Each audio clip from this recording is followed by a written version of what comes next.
Всем привет! Сегодня мы посмотрим твое следующее большое жизненное изменение и, конечно же, приглашаю всех в проживание аркан. Так как осень, отгородитесь от всего серого и добро пожаловать. В проживании арканов вы сможете проработать любые свои там затыки, триггеры и так далее и тому подобное. Это как расстановки, только в разы лучше. Поэтому добро пожаловать, заодно вы научитесь карты читать в потоке. Потому что будете уже не по БК смотреть, не по вот этим инструкциям, которые картам идут, а через себя, как говорится, каждый аркан пропустите. Ссылки в описании к видео, в закрепленном комментарии. И давайте начнем.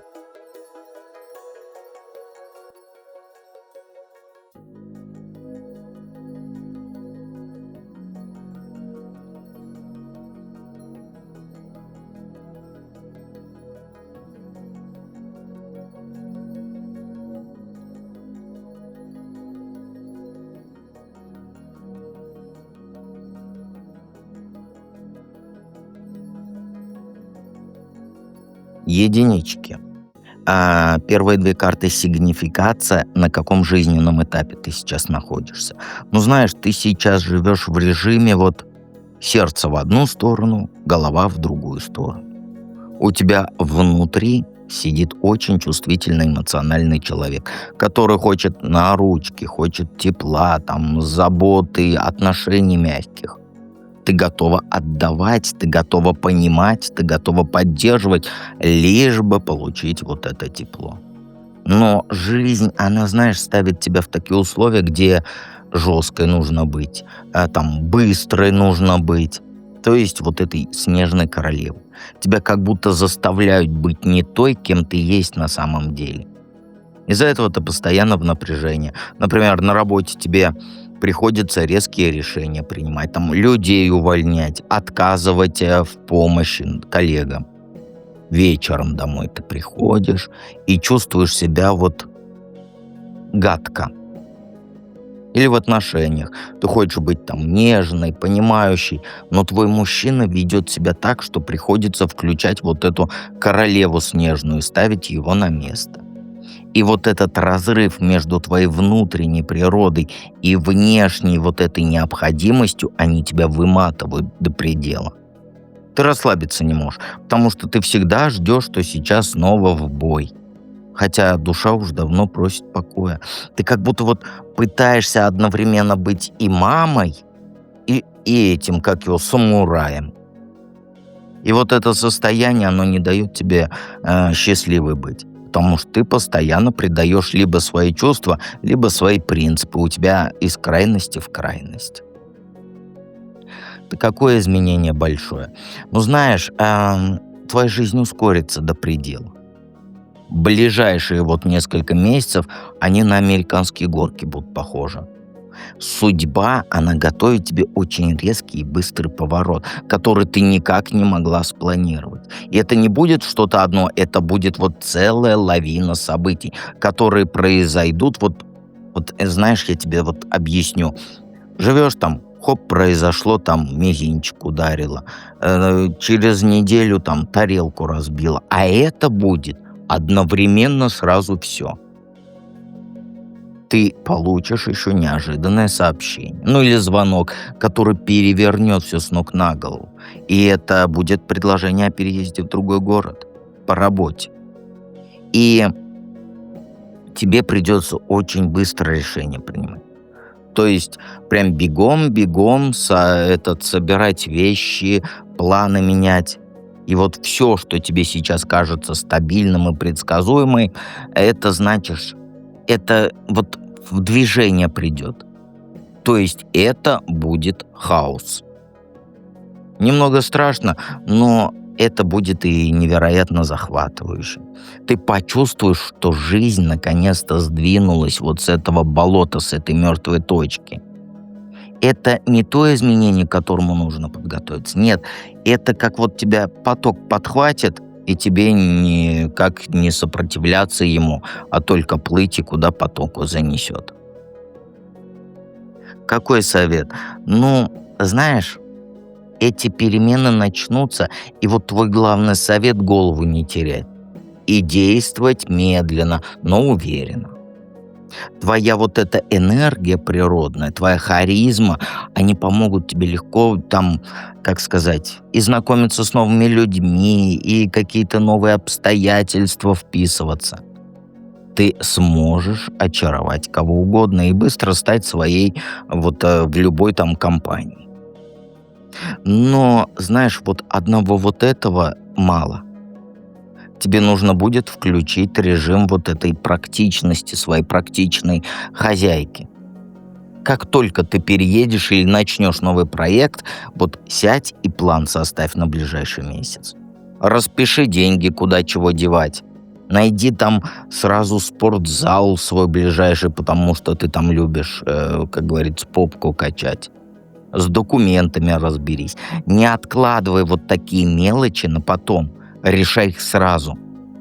Твоя задача — совместить вот это твое внутреннее рвение, твой внутренний огонь с холодной головой. Поэтому будь яркой и общительной, но при этом выстраивай свой новый быт. Не бойся показаться скучной или там занудой, когда дело про твою стабильность. Понимаешь? Твоя голова, твоя харизма, твой характер — это твой двигатель. А вот твой прагматизм — это твой руль. И вот это сделает тебя непобедимой в сочетании, я имею в виду. Не полагайся только там на удачу, на свою энергию. Удача, она любит подготовленных. Поэтому зажигай, понимаешь? Но не забывай под ноги смотреть, а то мизинчик ударишь на ноге. Давайте перейдем ко второму варианту.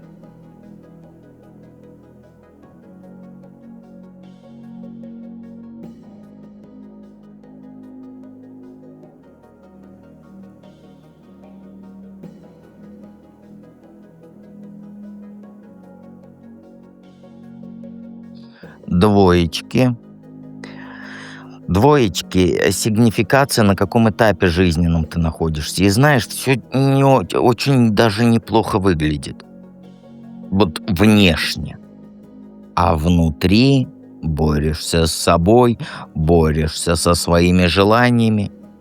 Вокруг тебя всякие там подруги, общения, вечеринки. Ты в центре внимания. И кажется для тебя, что жизнь — это как праздник сплошной. Ты умеешь быть там, как говорится, и душой компании, и легко новые знакомства заводишь, люди к тебе тянутся. Но за вот этим всем скрывается вот внутреннее напряжение. Ты постоянно себя контролируешь. То есть не даешь себе расслабиться, не даешь показать настоящие чувства, слабый быть не даешь себе. Ты боишься, что если волю своим эмоциям дашь, то потеряешь над всем контроль. Над своей жизнью, над своими действиями и так далее. Ты одновременно, и вот это, как ее, который праздники-то ведет, этот, ты и тамада, и охранник строгий, этот фейс-контроль, который. Этот конфликт, он тебя выматывает. Это две разные личности.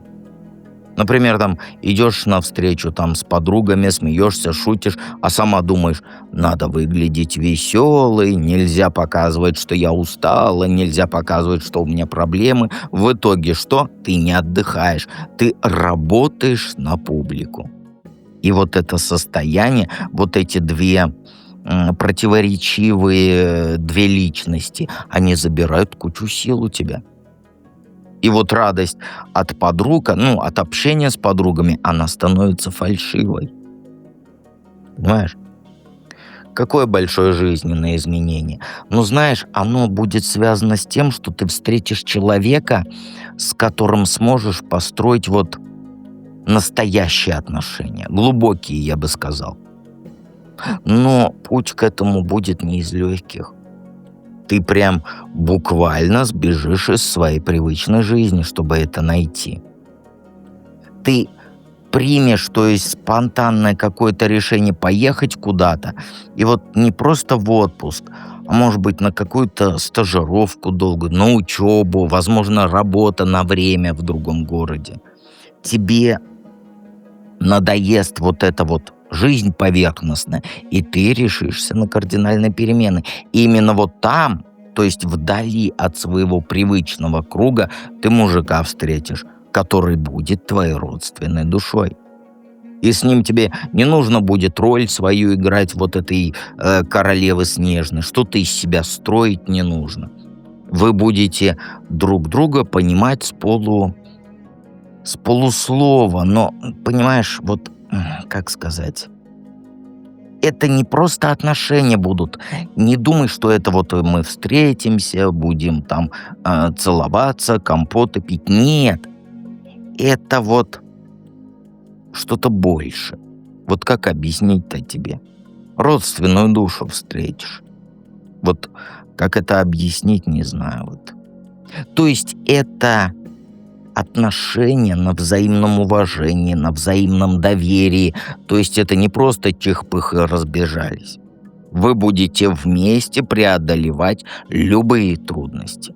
Новый быт обустраивать, потому что переехала. Друг друга поддерживать. И это изменение, оно будет как вот глоток свежего воздуха, понимаешь? Ты сможешь расслабиться и быть самой собой. С этим человеком я имею в виду.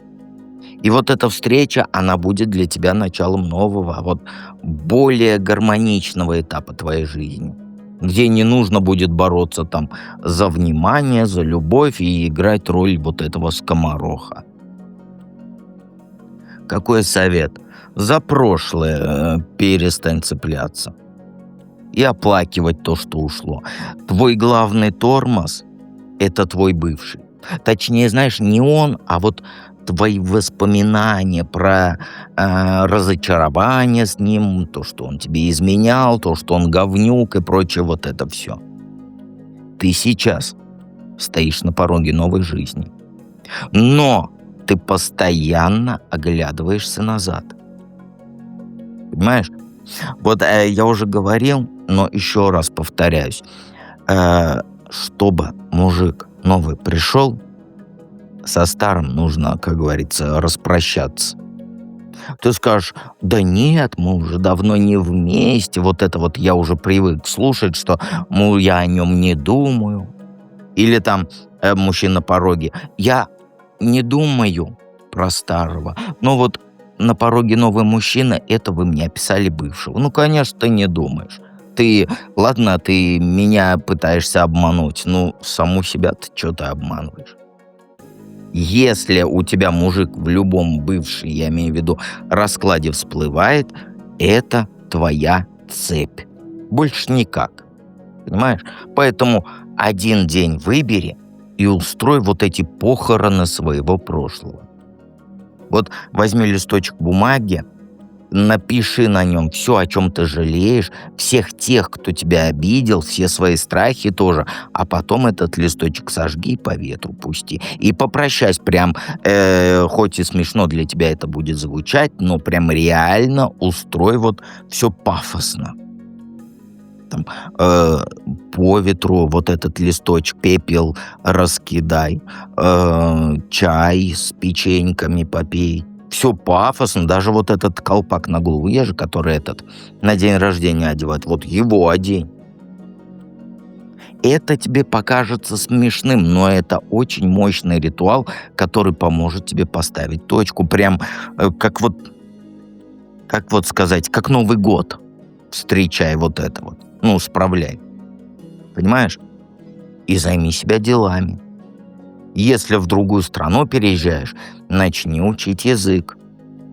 Или там, если бы хотела бы куда-нибудь поехать, начни учить язык той страны. Понимаешь? Действовать начни в направлении своей мечты. Даже если тебе кажется, что твоя мечта нереальна. И каждый маленький шажок, он будет приближать тебя к большим переменам. Не жди, что кто-то придет и тебя спасет. Такого никогда не будет. Твое спасение в твоих собственных руках. Поэтому делай выбор. Оставаться в этом болоте сожалений или, как говорится, шагнуть в неизвестность. Карты показывают, что неизвестность, она принесет тебе счастье. Но для этого нужно перестать бояться и начать двигаться. Вот да, как пословица есть. Лучше сделать шаг и пожалеть, чем всю жизнь жалеть о том, что ты не сделала. Понимаешь? Все ты понимаешь. Давайте перейдем к третьему варианту.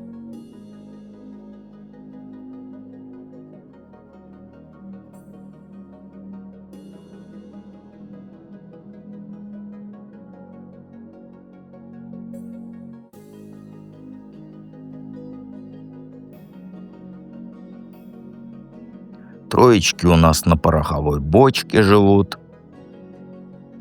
Первые две карты сигнификация, на каком жизненном этапе ты находишься. На пороховой бочке катаешься. Вокруг тебя сейчас куча мелких конфликтов, куча споров, куча недопониманий. И ты вот сидишь в центре, вот примерно знаешь, как вот представь себе круг, все орут, ругаются, а посередине этого круга ты сидишь на стульчике. И вид делаешь, что ничего не происходит. Ты на проблемы закрываешь глаза и отказываешься принимать чью-либо сторону, ну или просто принять решение боишься. Тебе кажется, что если ты не будешь вмешиваться в это все, то все как-нибудь само собой рассосется, они все успокоятся и разбегутся. Но на самом деле твое бездействие только подливает масло в огонь. Люди вот эти вокруг тебя ругаются, потому что не понимают, чего ты хочешь, на чьей ты стороне, что ты вообще думаешь. Понимаешь? Это вот, например, там, например, вот коллеги не могут поделить какую-то задачу, а ты, как начальник, не говоришь свое точечное слово, веское слово, а ждешь, пока они сами договорятся, не договорятся. Они будут подводить, они будут сроки срывать, а виноватый будешь ты. Родственники у тебя из-за какой-то ерунды спорят уже сколько времени, а ты молчишь, чтобы никого не обидеть. В результате все обижаются на тебя, потому что что? Да ты равнодушная, да ты там это.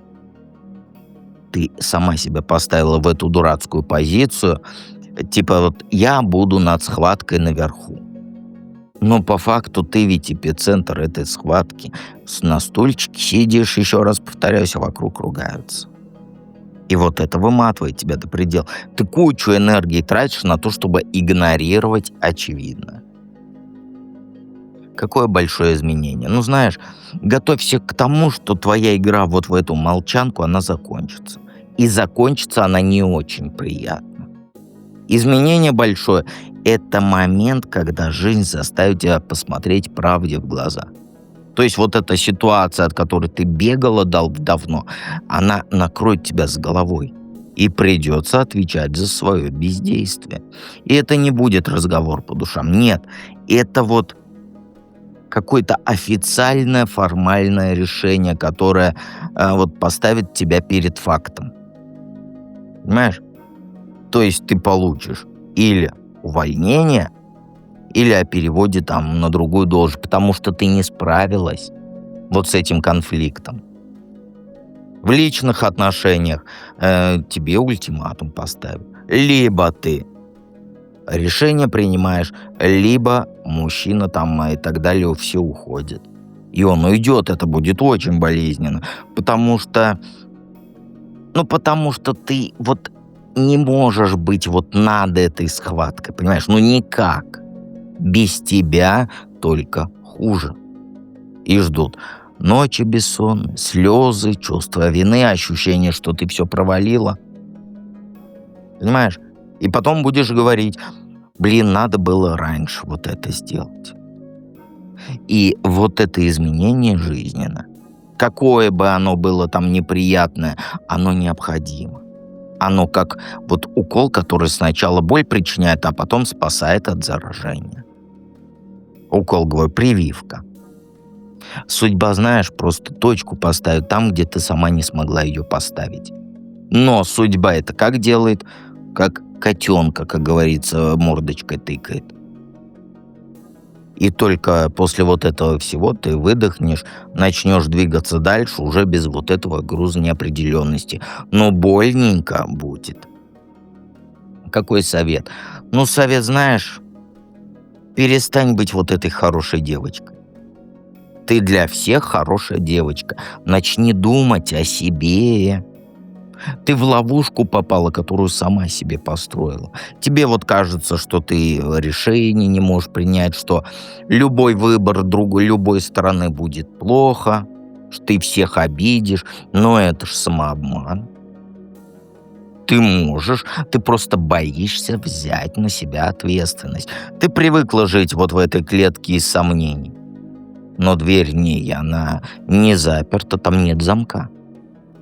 Тебе нужно перестать раздавать свою энергию и внимание налево и направо, пытаясь угодить всем. Не будет, ты не угодишь никак.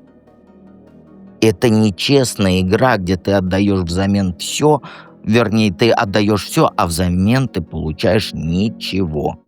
Ну как ничего? Ты получаешь головную боль, упреки и так далее. Знаешь, выбери одну вот самую маленькую проблему из всех вот этих, чего они орут, и прими по ней решение. Неважно, правильно оно или нет. Нет, просто сделай это.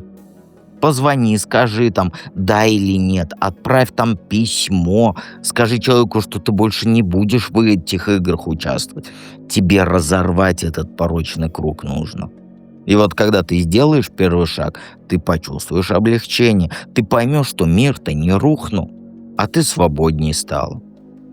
Твоя задача сейчас не найти идеального решения. Идеального решения нет, а просто начать решать. Просто хватит на этом стульчике сидеть и ждать, что как-то все само рассосется. Встань вот с этого стульчика и выйди из этого круга ругающихся людей. Понимаешь? Все ты понимаешь.